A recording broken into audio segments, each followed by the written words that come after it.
साहब शर्म करो,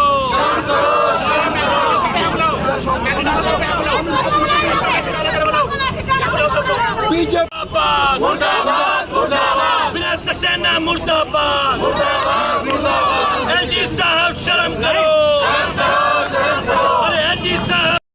मेरा नाम पंकज गौतम है।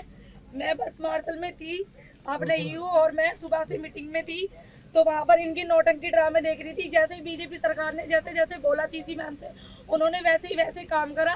अब यहाँ पर लेकर आए, अंदर से हमें बाहर कर दिया कि बाहर बैठो, तीसी मैम मीटिंग कर रही है। आप एजी हाउस के अंदर पहुँचे थे? गए थे, पर आप किस गाड़ी में थे?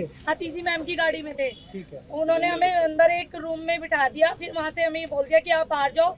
विजेंद्र गुप्ता जी MLA हैं, वो और तीसी मैडम CM मैडम, वो दोनों। किसने बाहर जाने के लिए बोला बेटा? वो विधायक थे। कौन से विधायक थे? बीजेपी के थे, आपके स्टाफ भी थे और विधायक जी भी थे। बीजेपी के विधायक बीजेपी के उन्होंने, और एलजी साहब के जो कोई थे वो मुझे नहीं पता, अंदर से उन्होंने बोला कि आप लोग बाहर चले जाओ। हम लोग बाहर आ गए। अब जब इन्होंने कहा कि आप नोट बनवा लाओ दिल्ली सरकार से, आज जब सब कुछ नोट वगैरह सब कुछ बन गया है, देरी क्यों लग रही है? क्यों हम गरीबियों की क्यों नहीं सुन रहे हो?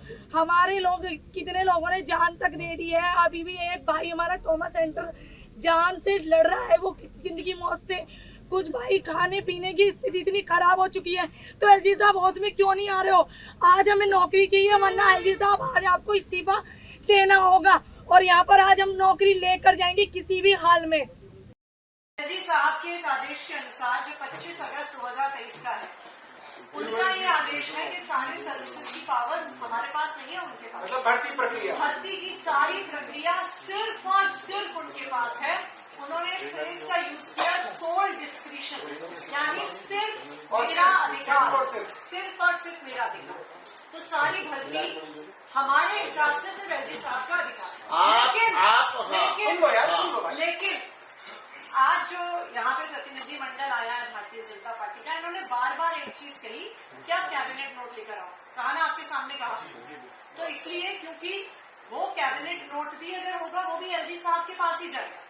कैबिनेट नोट वहीं जाते हैं, और वैसे भी कैबिनेट नोट की जरूरत नहीं है, क्योंकि पावर एलजी साहब के पास ही है, कैबिनेट के पास नहीं है। लेकिन इनकी तसल्ली के लिए, और अगर आप लोग चाहते हैं तो आपकी तसल्ली के लिए, हम कैबिनेट में लेके आ रहे हैं। कैबिनेट दूसरी बात, नौकरी कब लगेगी ये बताओ। सुन लीजिए, दूसरी बात, कैबिनेट कब होगा, कहाँ होगा, किस कमरे में होगा, किस तारीख को होगा, किस समय का होगा, ये तय करना सिर्फ और सिर्फ मुख्यमंत्री का अधिकार है। और अब मैंने तय किया है, क्योंकि मेरे पास ये पावर है कि जो मुद्दे बहुत ही महत्वपूर्ण होते हैं, आप इमरजेंसी कैबिनेट बुला सकते हैं। तो मैंने ये निर्णय लिया है कि हम कैबिनेट आज बुलाएंगे, अभी बुलाएंगे, इसी कमरे में बुलाएंगे। यही तो कह रहे हैं। उसके बाद अभी यहाँ पर कैबिनेट में से 6 में से 4 मेंबर मौजूद हैं। ये मिनिमम क्वोरम से ज्यादा लोग यहाँ पे मौजूद हैं। ठीक है जी, 2/3 कैबिनेट के मेंबर यहाँ मौजूद हैं। तो कैबिनेट बिल्कुल कानूनी तरीके से इस कमरे में हो सकती है और इस कमरे में होगी। तीसरी बात, कैबिनेट में हम वही रेजोल्यूशन पास करेंगे, सेम टू सेम जो विजेंद्र गुप्ता जी दिल्ली विधानसभा में लेके आए थे। हम वही रेजोल्यूशन यहाँ पर कैबिनेट के द्वारा पास करेंगे, आपके सामने पास करेंगे। अभी मैंने अपने दो सेक्रेटरीज को उसको फाइनल करने के लिए भेजा, वो ड्राफ्ट लेके आए, मैंने उसको ठीक करवाया, अभी वो वापस होके आ रहा।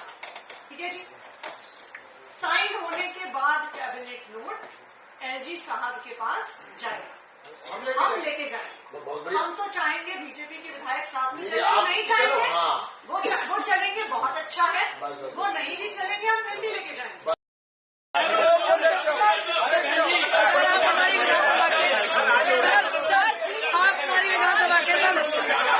हम आपकी नौकरी चाहते हैं।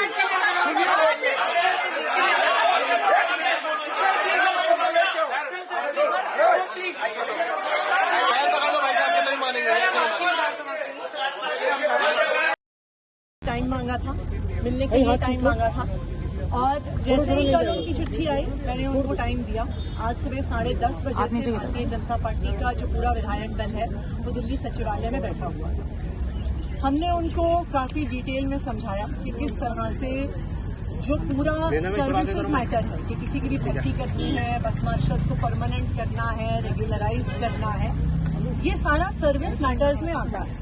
और क्योंकि ये सर्विस मैटर्स में आता है, वैसे भारतीय जनता पार्टी के विधायक दल को भी पता है ये सारे सर्विस मैटर्स हैं और ये सारे अधिकार एलजी साहब के पास हैं, केंद्र सरकार के पास है। बस मार्शल्स भी इस बात को जानते हैं, परंतु भारतीय जनता पार्टी के विधायक बस मार्शल्स को बरगलाने की कोशिश कर रहे थे, उनको झूठ बोलने की कोशिश कर रहे थे कि ये काम चुनी हुई सरकार ने रोका हुआ है। लेकिन आज भारतीय जनता पार्टी का पूरा विधायक दल एक्सपोज हो गया। इसलिए एक्सपोज हो गया क्योंकि आम आदमी पार्टी की पूरी सरकार, हमारी पूरी कैबिनेट वहां पे बैठी हुई थी और हमने स्पष्ट कर दिया कि जो डिसीजन हमें लेने की जरूरत है वो हम ले लेंगे, जो डिसीजन एलजी साहब से करवाना है वो भारतीय जनता पार्टी करवाए। लेकिन भारतीय जनता पार्टी एलजी साहब से कुछ भी करवाने को तैयार नहीं है। भारतीय जनता पार्टी अपनी सिर्फ राजनीति कर रही है बस मार्शल्स के साथ। पहले भारतीय जनता पार्टी ने इन 10,000 बस मार्शल्स को निकलवा दिया, उसके बाद आज वो हमारे पास आए, वो एलजी साहब के पास जाने को तैयार भी, हाथों हाथ बुलाई। और जो दिल्ली विधानसभा ने रेजोल्यूशन पारित किया था बस मार्शल्स को रेगुलराइज करने का, वो हमने वहां पर कैबिनेट में साइन किया। उसकी एक कॉपी भारतीय जनता पार्टी को भी दी, लेकिन भारतीय जनता पार्टी एक्सपोज हुई क्योंकि पहले वो एलजी ऑफिस में चलने को तैयार नहीं थी। फाइनली वो आए हमारे साथ, लेकिन एलजी ऑफिस आने के बाद भी वो एक बार भी एलजी साहब को बोलने को तैयार नहीं थे कि आप इस कैबिनेट नोट को पास कर दो। तो ये तो पूरी तरह बस मार्शल्स के साथ दगाबाजी कर रहे हैं। वो जो काम चुनी हुई सरकार को करना था वो चुनी हुई सरकार ने कर दिया। चुनी हुई सरकार ने बस मार्शल्स को पक्का करने का कैबिनेट डिसीजन ले लिया। अब बॉल भारतीय जनता पार्टी के कोर्ट में है। भारतीय जनता पार्टी जो बस मार्शल्स को बरगलाने की कोशिश कर रही है, उन्हें मिसगाइड करने की कोशिश कर रही है, मेरी उनसे अपील है कि अब कैबिनेट ने पास कर दिया है, सारे बस मार्शल्स और सिविल डिफेंस वॉलंटियर्स को रेगुलराइज करने का निर्णय ले लिया है। अब भारतीय जनता पार्टी उनको रेगुलराइज कराए और उनको नियुक्ति पत्र दे।